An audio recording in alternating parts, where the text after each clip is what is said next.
da a ce mun san irin mummunan kamun da Allah zai mana akan status da muke ɗora akan wasu, da mun je mun fara gyara mu'amalar mu kafin mu dawo mu ɗora status wasu su gani domin su amfana.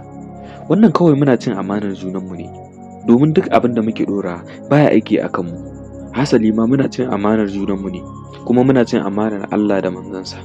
Shi yasa Allah yake faɗa a cikin suratul Baqara aya ta 44. Yake cewa kuna umartar mutane da alheri amma ku kuna mantawa da kawunanku. Me yasa dan muna furta kalmar la ilaha illallah wannan shi yake nuna cewa mu musulmai ne? A'a, Allah zai tambaye mu akan zamantakewar mu, mu'amalar mu, aikin mu, tsakaninmu da al'umma, tsakaninmu da mutane, tsakaninmu da iyayenmu, tsakaninmu da shi karan kansa Allah.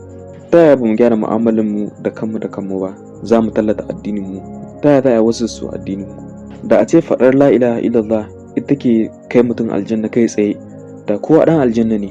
Amma Allah sai ya ce aikin mu da mu'amalar mu da ɗabi'ar mu da zamantakewar mu, rashin mu'amala zalunci ne, rashin ɗabi'a zalunci ne, haka zalika rashin aiki cin amana ne ga kanka kuma ga Allah kuma da manzansa. Domin ka riga addini ka ɗora wa jikinka, kuma kana cin amanar kanka, kana cin amanar Allah, kana cin amanar manzon Allah sallallahu alaihi wasallam.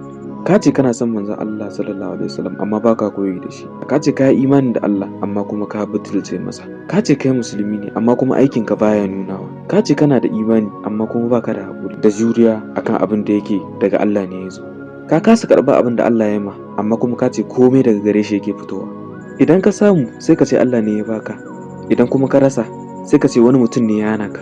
To wannan shi ke nuna mu musulmai ne? Wannan sunansa cin amanar kai da cin amanar Allah da cin amanar manzansa.